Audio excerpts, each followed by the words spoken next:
Perioperative treatment. Type 2 diabetes not receiving insulin and undergoing minor surgery usually can be managed satisfactorily without insulin. However, diabetic patients scheduled for major surgery who are receiving hypoglycemic medication or have poor glycemic control should be established on insulin therapy preoperatively. Continuous IV infusion of insulin is a better option than intermittent subcutaneous bolus regimens.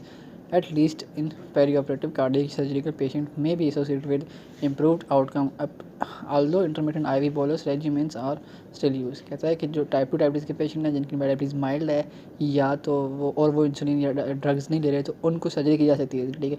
या जबकि वो patient जिनकी sugar बहुत ज़्यादा high है और उनको insulin लग रही थी तो उनको चाहिए, या ड्रग्स खा रहे हैं तो उनको चाहिए दवाइयाँ छोड़ दें सर्जरी हाइपोग्लाइसेमिक एजेंट्स, और उनको IV इंसुलिन पे रखा जाए सर्जरी के दौरान और सर्जरी से पहले। Absorption of insulin on the surface of syringes, IV fluid bags, and IV giving sets is unavoidable problem. Adsorption. It is in solution with concentration of insulin of greater than 400 nanogram per liter. The effect is minimal. However, significant amount of insulin may be adsorbed on the giving sets, particularly if they have relatively high surface area, thereby reducing initial rates of insulin delivery. If a high volume, low insulin concentration regimen is used, more consistently delivery can be achieved with concentration solution of low volume administration from a syringe। कहता है जब हम high volume of insulin देंगे तो उसकी सलाहियत होती है कि वो ड्रिप्स वगैरह के साथ या पैकेट्स के साथ चिपक जाती है, एडजॉर्ब हो जाती है। एडजॉर्ब बोलते हैं सर्फ के साथ चिपक जाना, तो फिर इंसुलिन कंसनट्रेशन जो है वो हम जो देना चाह रहे हैं वो नहीं जाएगी, तो उससे मसला हो जाएगा। When normal oral nutrition is not possible, parental nutrition of carbohydrate is parenteral administration of carbohydrate is required to safeguard against intravenous hypoglycemia and excessive catabolism. Safety is always concerned with insulin infusion or administered glucose insulin potassium system such as albuterol are intermittently safe because they provide insulin and glucose in the same solution. With separate glucose and insulin infusion, one may be stopped intermittently with potentially disastrous consequences. However, separate infusion where preferred by nursing staff can result in marginally improved perioperative glycemic control when compared with the GLK system. In one randomized controlled trial of the 50 surgical patients, 50% glucose solutions containing 0.25 or 0.5 unit insulin can provide amount of glucose and insulin equivalent to the more convenient system using 100 gram glucose and avoid the administration of large volume of free water. However, the hypertotic 50% solution needs to be infused into a central vein। कह रहा है कि जब आप surgery के दौरान insulin दे रहे हों तो उसकी वजह से क्या हो सकता है, हाइपोग्लाइसीमिया भी हो सकती है, बंदे का शुगर लेवल कम भी हो सकता है। इंसुलिन क्या करते हैं, शुगर लेवल कम करें, जो भी एक मसले की बात है। अगर उसका शुगर लेवल अचानक से कम हो गया तो भी एक मसला है। तो कहते हैं एक GA सिस्टम होता है और एक नर्सिंग वाला सिस्टम होता है। इनमें क्या करते हैं हम के साथ साथ ऐसा सोल्यूशन बनाते हैं जिसमें इंसुलिन भी होगी, ग्लूकोज भी होगा, ताकि शुगर लेवल बंदे का बहुत ज़्यादा कम ना हो और बहुत ज़्यादा भी ना हो, ठीक है। जब अगर शुगर लेवल बहुत ज़्यादा हो तो बंदे सर्जिकल आउटकम्स पुअर होती हैं, ठीक है, मसले मसाइल होते हैं। अगर ग्लूकोज लेवल कम हो तो फिर इतने मसले नहीं होते। Metabolic challenges of surgery of the diabetic patient.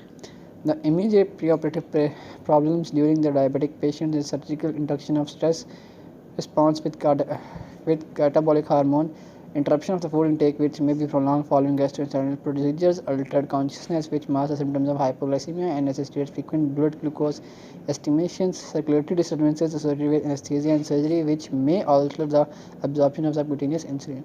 कहते हैं सर्जरी के दौरान क्या मसले हो सकते हैं। अगर GA की सर्जरी की है तो आप उसको काफ़ी देर तक खाना नहीं खा सकेगा, हफ्ता एक तक, ठीक है। उसकी वजह से खाना नहीं खाएगा तो इंसुलिन दे रहे हैं आप, खाना नहीं खा रहा हो, उसका शुगर लेवल कम हो जाएगा। अगर वो बंदा बेहोश है, उसका शुगर लेवल कम हुआ है तो उसको साइन सिम्टम शो नहीं होंगे, उसके शुगर लेवल को बार बार चेक करना पड़ेगा। तो ये कुछ मसले मसाइल होते हैं सर्जरी के दौरान इंसुलिन देने के। Surgery evokes a stress response that is secretion of catecholamines, cortisol, growth hormone and in some cases glucagon. The hormone opposes glucose homeostasis as they act as anti-insulin and hyperglycemic effects. Gluconeogenesis is stimulated and peripheral glucose uptake decreases. Although diabetic need increase insulin during the pre-operative period, requirements of glucose and insulin in this period are unpredictable and dose monitoring is essential, especially in the unconscious sedative period. कहते हैं जब आप surgery कर रहे होते हैं तो surgery के दौरान सर्जरी की स्ट्रेसफुल कंडीशन होती है, ठीक है, बंदे को टेंशन हो रही होती है, उस दौरान बंदे का स्ट्रेस हार्मोन्स रिलीज होंगे जिनमें ग्लूकागॉन, एपिनेफ्रिन, नॉरएपिनेफ्रिन आते हैं। ये सब हार्मोन्स क्या करेंगे, ब्लड शुगर लेवल बढ़ाएंगे, तो ये आपके लिए मजीद मसाइल पैदा करेंगे कि आप इंसुलिन दे रहे हैं पर फिर ब्लड शुगर लेवल नीचे आ रहा है, क्योंकि सर्जरी में स्ट्रेसफुल हार्मोन्स रिलीज होते हैं, वो क्या करते हैं, ब्लड शुगर लेवल बढ़ाते हैं। Option for preoperative management of diabetes. The main concern for the anesthetist in the preoperative management of diabetic patient has been the avoidance of harmful hypoglycemia. Mild hypoglycemia has tended to be seen as acceptable. This has been attributed to difficulties of measuring blood glucose when reduced level of consciousness, perioperative mass, the signs of symptoms of hypoglycemia. However, in the past decades, availability of more accurate and easy to use glucose monitoring devices, good accurate hypoglycemic control, which provides short-term makes the practice of permissive hyperglycemic unacceptable. कहते हैं पहले ये practice थी कि hyperglycaemia को ये थोड़ी सी hyperglycaemia को ओके समझा जाता था, मतलब ठीक है, बजाय इसके कि आप ज़्यादा इंसुलिन दे दो पेशेंट हाइपोग्लाइसीमिक हो जाए, क्योंकि जब वो हाइपोग्लाइसीमिक होगा तो आपको उसको पता नहीं चलेगा हाइपोग्लाइसीमिक से वो मर भी सकते हैं और कोमा भी जा सकते हैं, ठीक है ना। पर अब चूँकि बहुत फास्ट मशीन आ गई हैं, आप उसका शुगर लेवल बार बार चेक कर सकते हैं, तो फिर हाइपरग्लाइसीमिया करने की ज़रूरत नहीं है, आप उसको इंसुलिन दे सकते हैं। हाइपोग्लाइसीमिया होगा तो आपको पता चल जाएगा क्योंकि आप आगे मेजर कर रहे होंगे और आप उसको ग्लूकोज दे देंगे, वो ठीक हो जाएगा, ठीक है।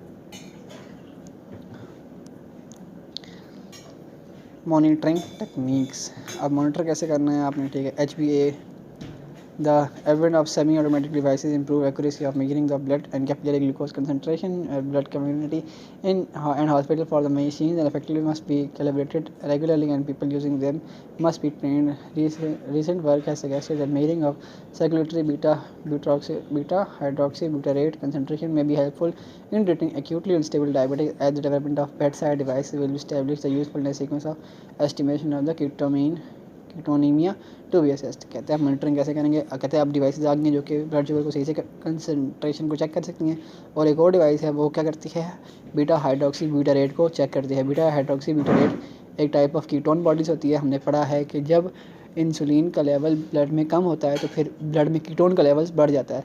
जब इंसुलिन नहीं बनेगी तो फिर बॉडी उसके बजाय क्या बनाएगी, कीटोन बॉडीज़ बनाएगी। कीटोन बॉडीज़ क्या होती हैं, एसिडिक होती हैं, ब्लड की पीएच को कम करती हैं। अगर ज़्यादा बन जाए तो बंदा कोमा में जा सकता है, ठीक है, उसे बोलते हैं keto acidosis, hyper osmolar coma, ठीक है। तो इसमें क्या होगा, क्या बता रहा था मैं, हाँ, तो ऐसी डिवाइसेस भी आ गई हैं जो कि आप बीटा हाइड्रोक्सी ब्यूटारेट को चेक कर सकती हैं ताकि इस बंदे में कीटोन का लेवल क्या है, कीटोनीमिया जो नहीं, कीटोनीमिया बोलते हैं ब्लड में कीटोन का लेवल बढ़ जाना। अगर किसी बंदे को कीटोनीमिया है, बीटा हाइड्रोक्सी ब्यूटारेट लेवल ज़्यादा है, तो मतलब उसमें इंसुलिन नहीं बन तो ग्लूकोज भी क्या होगा, ज़्यादा होगा, ठीक है। तो हम ये चेक कर सकते हैं। HbA1c एक टेस्ट होता है। HbA1c जो होता है हमें बताता है कि पास्ट 3 मंथ्स में बंदे का ग्लूकोज लेवल क्या रहा है, बंदा इंसुलिन ले रहा था प्रॉपर्ली या नहीं, इसका शुगर लेवल ज़्यादा था या नहीं। तो HbA1c लेवल जो होता है वो आपको बता देता है कि इसका नॉर्मल जो है शुगर लेवल नॉर्मल रहा है 3 मंथ के या नहीं रहा, ठीक है। फास्टिंग ब्लड शुगर जब चेक करते हैं वो तो एक्यूटली चेक करते हैं ना, अभी दिन उसी वक्त का। पर HbA1c वो टेस्ट होता है जो आपको पिछले 3 मंथ की शुगर रिपोर्ट बताता है, ठीक है। उस हिसाब से उससे प्लान करते हैं। आज के लिए इतना ही, कोई क्वेश्चन हो तो आप मुझसे पूछ सकते हैं।